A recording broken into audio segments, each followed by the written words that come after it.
A'udzubillahi minasyaitonirrajim. Bismillahirrahmanirrahim.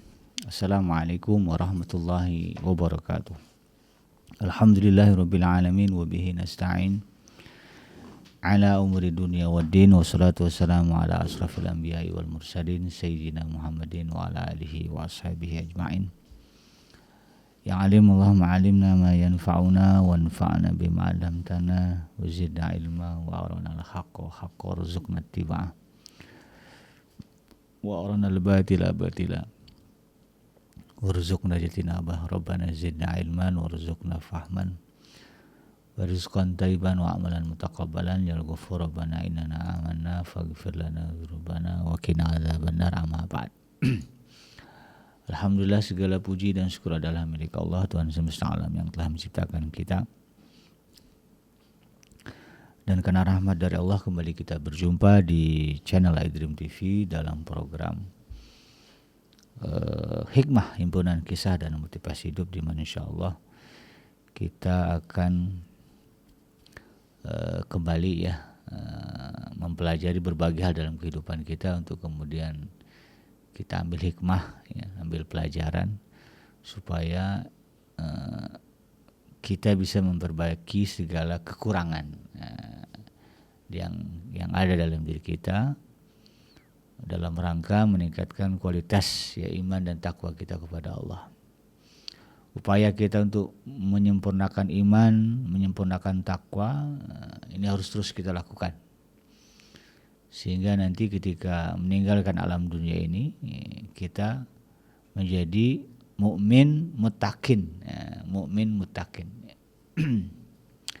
menjadi orang yang layak dimasukkan ke dalam surganya Allah karena mati dalam keadaan beriman dan beramal saleh. Karena ayatnya kan sudah jelas ya. Innal ladzina amanu wallazina amanu innal ladzina amanu, bunyi ayatnya itu ujung janji Allah itu falanuhyiyannahu hayatan thayyibah. Orang-orang yang beriman, laki-laki dan perempuan, innal ladzina walladzina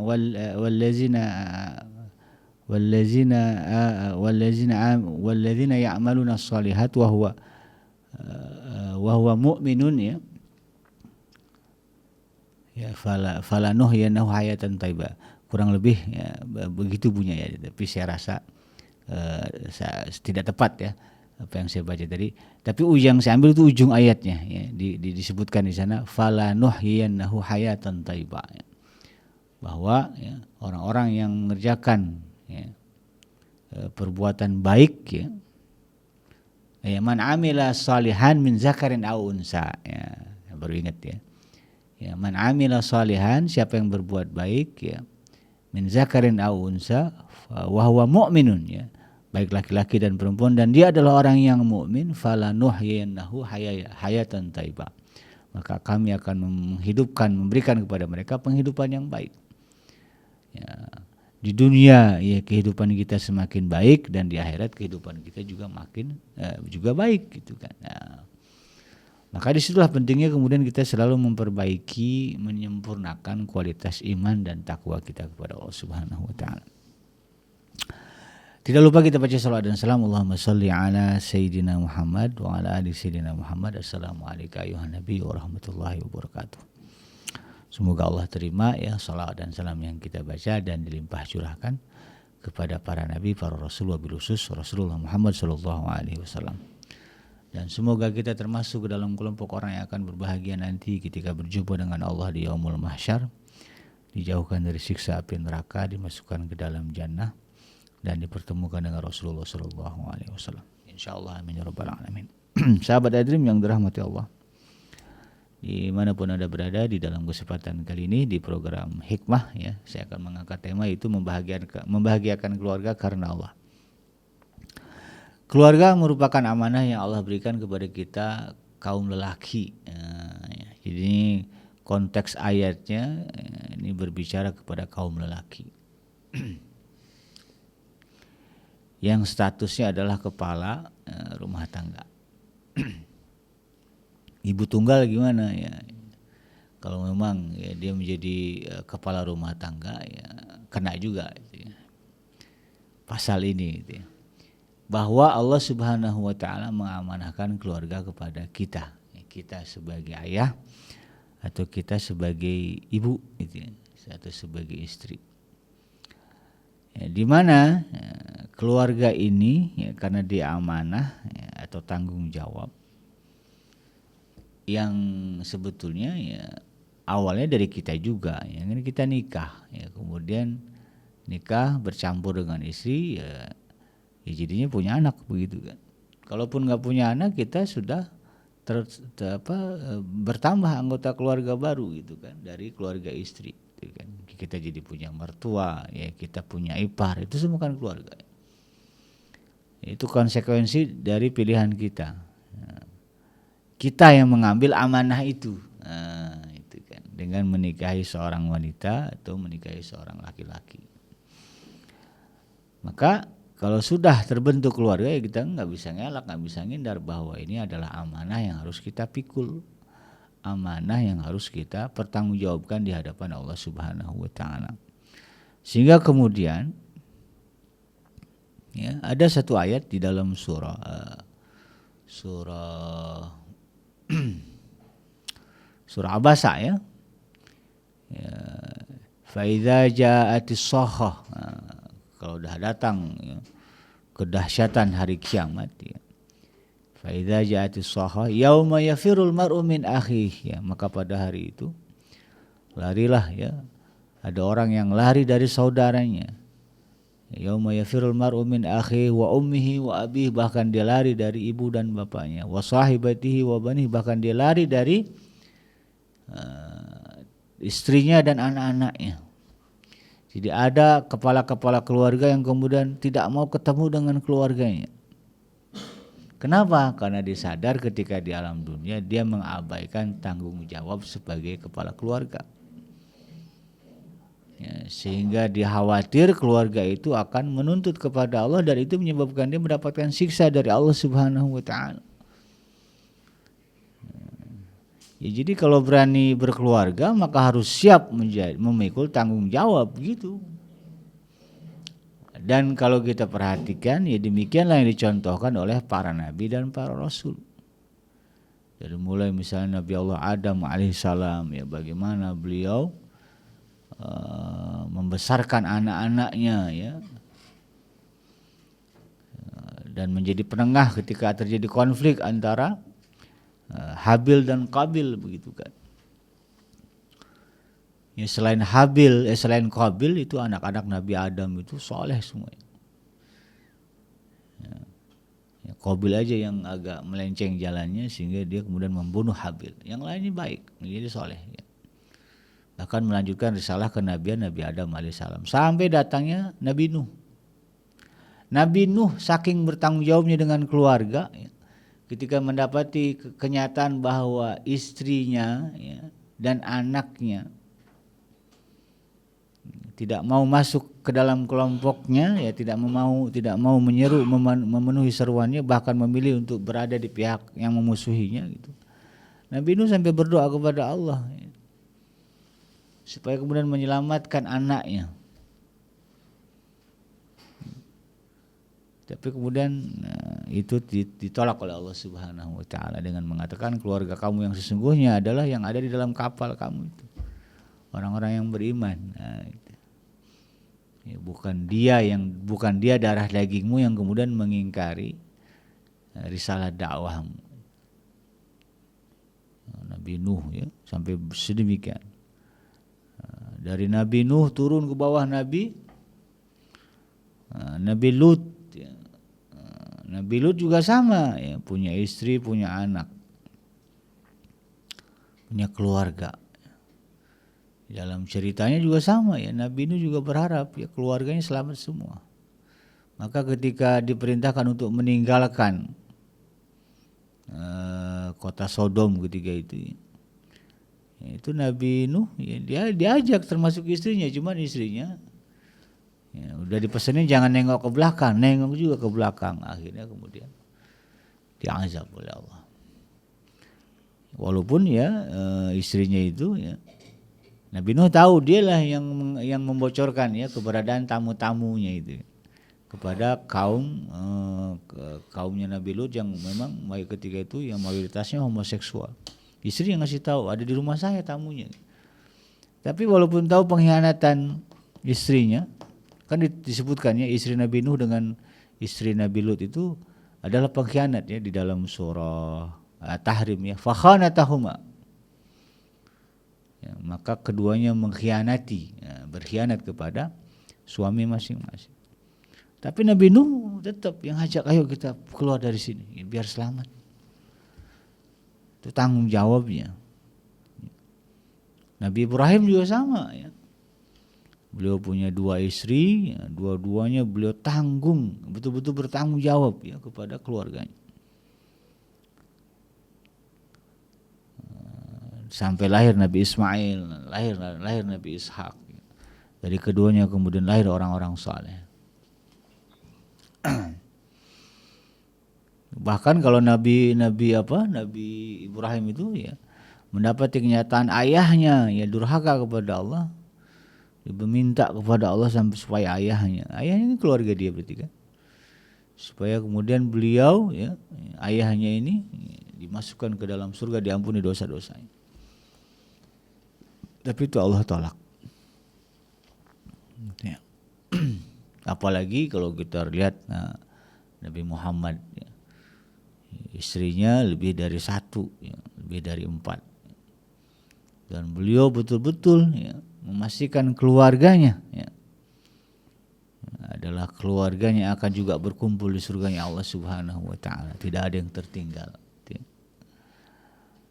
Makanya segala hak dan kewajiban ya, yang dibebankan kepada beliau sebagai seorang kepala rumah tangga di tengah ya, kesibukannya mengurusi umat sebagai Rasulullah, tetap beliau penuhi. Ya, sesibuk-sibuknya Rasulullah ya, beliau masih punya waktu untuk bersama dengan keluarga. Itu keberkahan waktunya Rasulullah begitu ya.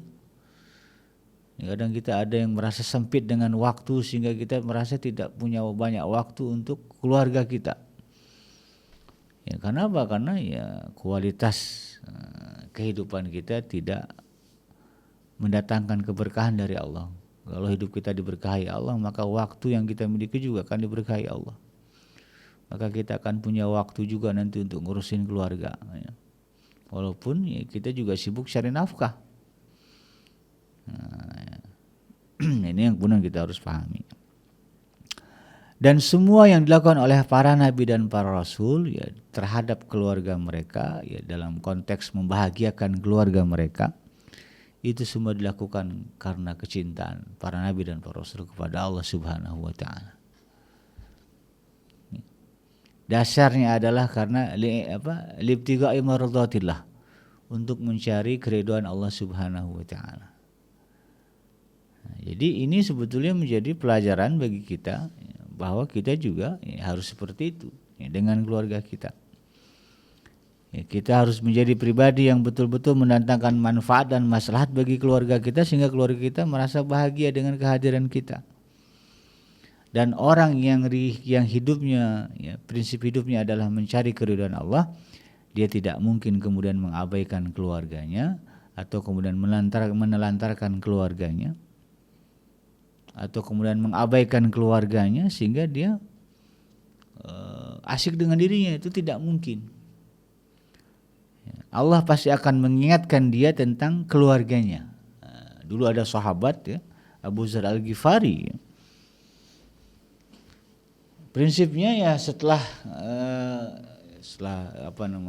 beliau merasa punya kesimpulan hidup ini untuk Allah sajalah ya. Maka kemudian beliau mulai mengabaikan istrinya, mengabaikan keluarganya. Ya, makan ala makan ya ketemunya aja, nggak ada yang menunjukkan lagi semangat gairah untuk kemudian mengejar dunia. Waktunya hanya dihabiskan untuk beribadah, ya, sampai tidak mau kemudian bergaul dengan istrinya. Tapi karena dasarnya adalah dia ingin mencari keridhaan Allah, maka Allah tidak biarkan dia melakukan kezaliman terhadap keluarganya. Allah tidak mengizinkan dia menelantarkan keluarganya, maka diutuslah oleh Allah ya, atas biiznillah, dengan izin Allah, dengan kehendak Allah, diutus sahabat Rasulullah ya, yang secara tidak sengaja, ya secara sengaja lah ya Allah yang ngasih tahu ya. Sayyidina Salman Al-Farisi berjumpa dengan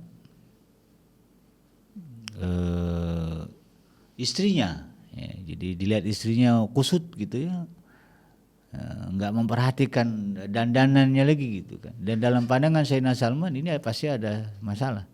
Ditanya ya ternyata betul diakui oleh istri beliau, ya sahabatmu ya Abu Dzar udah nggak peduli lagi dengan dunia. Maka kemudian Sayyidina Salman datang ke rumah Abu Dzar Al-Ghifari ini lalu kemudian beliau tidur ya, nginep di rumahnya. Diajak makan ya. Nggak mau, saya puasa ya kata Abu Dzar. Ya udah kalau gitu saya nggak mau makan. Karena Sayyidina Salman begitu gitu, akhirnya udah yuk kita makan bareng. Akhirnya makan bareng ya, dibatalin puasanya. Ya, kemudian malamnya itu ya, mau tidur ya. Sayyidina Salman masih melek aja gitu kan. Kata Abu Dzar, tidurlah. Saya nggak mau tidur kalau kamu nggak tidur juga gitu kan. Saya mau sholat, ya udah saya juga nggak mau tidur gitu. Akhirnya kemudian tidur bareng. Nah, ya udah saya tidur juga gitu kan. Ya, bangun malam ya Sayyidina Salman bangun juga gitu kan. Lalu kemudian sholat lah gitu kan. Kemudian tidur lagi, ya nggak melek lagi, dia tidurlah. Ya saya nggak mau tidur, kamu juga nggak tidur. Ya saya masih mau sholat, ya saya juga nggak mau tidur. Ya karena di seperti itu akhirnya ya udah kita tidur lagi. Nah, besok paginya kemudian Sayyidina Salman mengatakan ya, bahwa ya, di dalam dirimu ada hak ya. Di dalam keluargamu ada di dalam dirimu ada hak keluargamu, di dalam dirimu juga ada untuk diri kamu juga. Ya, makanlah ya, jangan terus puasa ya. Tidurlah, jangan terus sholat begitu kan ya, karena ada istri yang harus diperhatikan, ada anak. Sayyidina Abu Dzar Al-Ghifari merasa tersinggung ya, merasa ya, saya salah gitu kan, mendedikasikan hidup saya untuk Allah gitu kan, dan mengabaikan keluarga. Lalu kemudian keduanya menghadap Rasulullah, lalu kemudian Rasulullah, ya benarlah Salman itu kan. Ya, sedangkan aku saja kata Rasulullah ya, yang Rasul sendiri gitu kan, punya keluarga, punya anak, makan, minum biasa sama. Ya, tidak kemudian menghabiskan waktu ya semata-mata ya untuk beribadah dan mengabaikan hak-hak keluarga. Justru yang dibenarkan oleh Rasulullah Sayyidina Salman. Jadi ini yang kemudian kita harus pahami ya, bahwa kalau kita memang niat ya, untuk mencari keridhaan ya, Allah Subhanahu wa taala dalam berbagai sisi kehidupan kita, maka insya Allah ya, Allah tidak akan membiarkan kita untuk kemudian menelantarkan, membiarkan keluarga kita ya terabaikan. Nah, di satu sisi ini harus memberi kesadaran kepada kita bahwa ya, membahagiakan keluarga juga bagian dari ibadah yang Allah ridhoi, karena memang Allah menitipkan keluarga kepada kita. Ya, karena Allah tidak ingin kita masuk surga sendiri, ya, masuklah ke surga bersama dengan keluarga, sehingga kemudian ada ayat yang menegaskan ku anfusakum wa ahlikum nara. Surah Saf ya. Jagalah dirimu dan keluargamu dari api neraka. Jadi Allah pesankan juga, ya, jangan lupakan keluarga. Justru keluarga itu bagian dari hal yang mendatangkan keridhaan Allah. Ya, ketika kita ya memenuhi hak-hak keluarga ya, sebagaimana yang diperintahkan oleh Allah, misalnya dalam bab istri lah ya, Allah sudah tegaskan wa'ashiruhunna bil ma'ruf, ya, pergaulilah istri-istrimu dengan cara yang ma'ruf, cara yang terbaik. Berarti kan Allah perintahkan. Nah, kalau kita memang niatnya mencari keridhaan Allah, itu harus kita kerjakan untuk kemudian mempergauli istri dengan cara yang terbaik, ya. Cara yang ma'ruf. Ya. kita punya anak misalnya, Allah juga minta supaya anak kita kemudian diberikan nafkahnya. Ya. Makanya kan ada ayat yang memerintahkan kewajiban bagi para ayah ya, untuk memenuhi nafkah para istri gitu kan, ya, kebutuhan dasar para istri ya, karena dia di situ mengandung anak gitu kan, melahirkan anak, membesarkan anak ya, itu kan bagian dari perintah Allah ya. Ya. Maka kalau kita kerjakan Allah ridho dengan kita. Nah, jadi itu prinsipnya ya. Karena itu kemudian sahabat hadirin yang dirahmati Allah, ketika Rasulullah mengatakan misalnya khairun nas anfa'uhum linnas ya. Sebaik-baik manusia adalah yang mendatangkan manfaat bagi manusia yang lainnya. Maka jangan pandang, jangan jangan berpikir dulu bahwa manusia di situ adalah orang lain dulu ya, tapi keluarga kita dulu ya. Ya, khairun nas anfa'uhum linnas ya, sebaik-baik manusia adalah yang mendatangkan manfaat bagi manusia yang lain. Jangan pandang yang jauh dulu ya. Pandang dulu manusia yang dekat dengan kita. Siapa ya? Keluarga kita. Maka kalau kita ingin jadi orang yang terbaik ya di hadapan Allah Subhanahu wa taala, langkah yang paling dekat adalah kita berusaha untuk membahagiakan keluarga kita sesuai dengan panduan dan tuntutan syariat ya, jangan melanggar ya. Jangan gara-gara ingin membahagiakan keluarga kita melanggar syariat, melanggar ketentuan Allah, melanggar batas-batas yang Allah telah tetapkan. Ya, kalau kita perhatikan ya bagaimana kemudian Rasulullah SAW ya, betapa menginginkannya beliau agar pamannya yang menjadi keluarganya ini masuk ke dalam surganya Allah, mendapatkan hidayah Allah. Tapi ya ada batas yang telah Allah tetapkan. Innaka la tahdi man ahbabta, innallaha yahdi man yasha. Kamu tidak akan bisa memberikan petunjuk kepada siapa yang kau cintai, tetapi Allah memberikan petunjuk kepada siapa yang dikehendaki. Ya, Nabi Muhammad gak bisa ngapain lagi ya, menerima kenyataan bahwa sang paman kemudian mati dalam keadaan kafir ya, kepada Allah. Nah, kita juga dengan keluarga gitu juga gitu kan. Kita berjuang supaya keluarga ini kemudian ya, sama-sama ya berada di dalam jalan Allah Subhanahu wa taala. Maka kalau kemudian ya, semangat ini ya, jangan ya itu tadi ya, karena ingin membahagiakan keluarga lalu kemudian kita melanggar syariat Allah, batasan yang Allah berikan ya. Ya, sampai-sampai apa-apa ya, anaknya dulu gitu kan, memanfaatkan jabatan untuk keluarga dulu. Nah, ini kan sudah melanggar ya, melanggar ketentuan, melanggar syariat ya. Karena di situ ada larangan-larangan yang nggak boleh dilanggar itu. Anaknya nggak layak jadi kepala daerah misalnya karena bapaknya punya jabatan tinggi ya.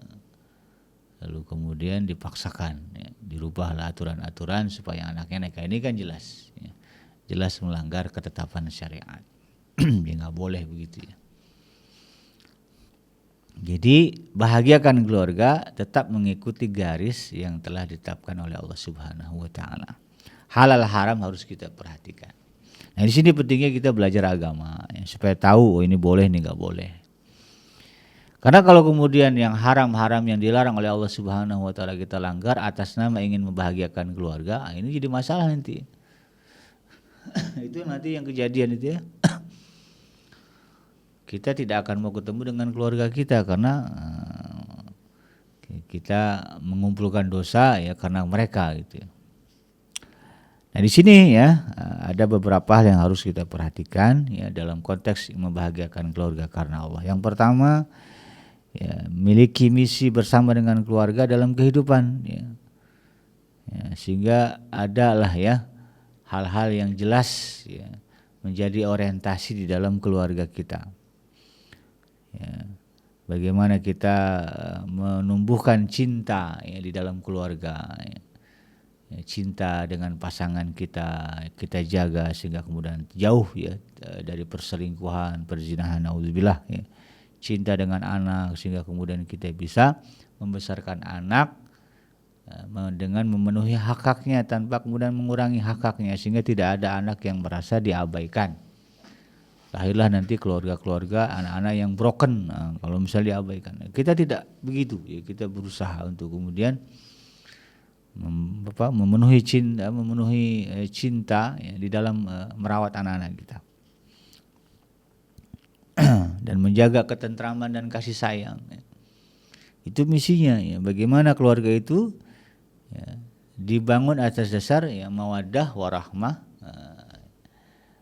dan sakinah ya, sakinah mawaddah warahmah, atas dasar ketentraman, kasih sayang dan juga cinta. Itu misi kita berkeluarga.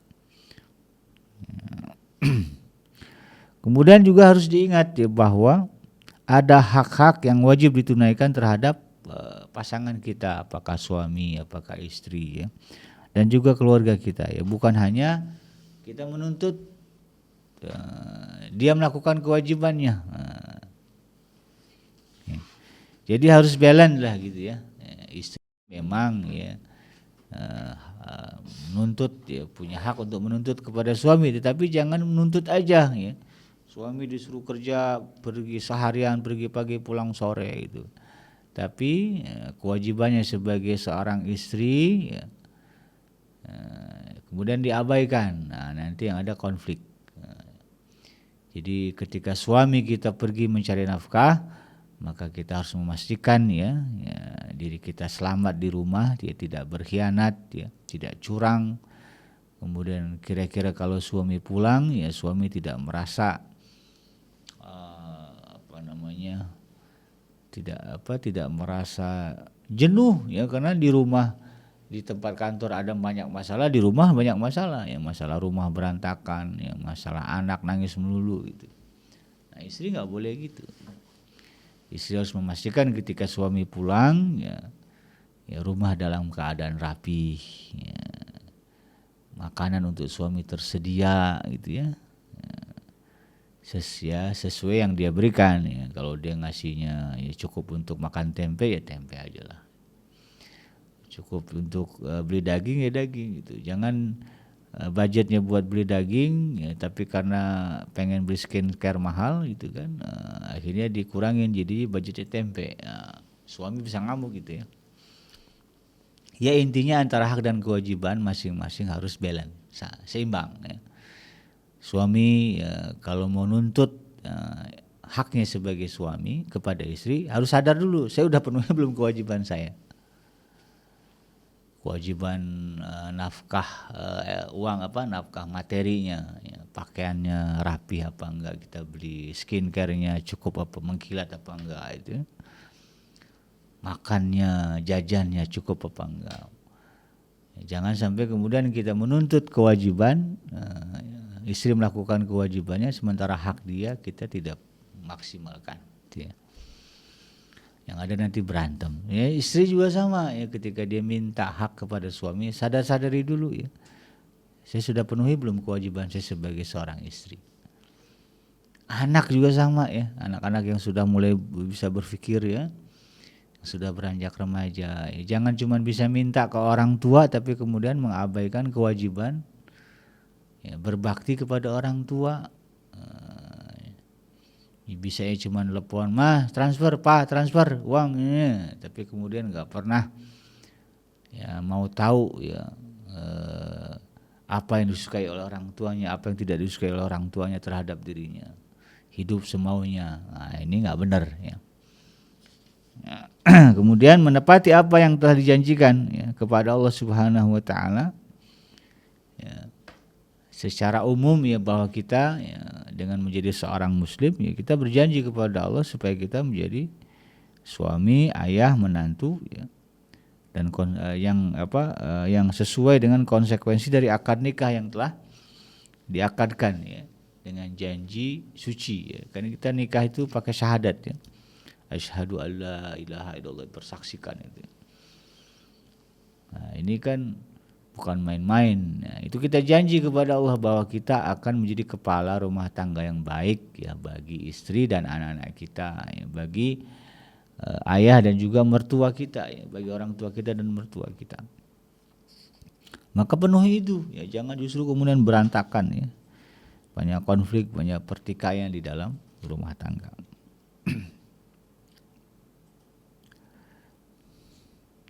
Dan yang penting adalah bagaimana kita, ya, berusaha untuk menjadi pemimpin rumah tangga yang rendah hati dan tidak banyak menuntut kepada keluarga.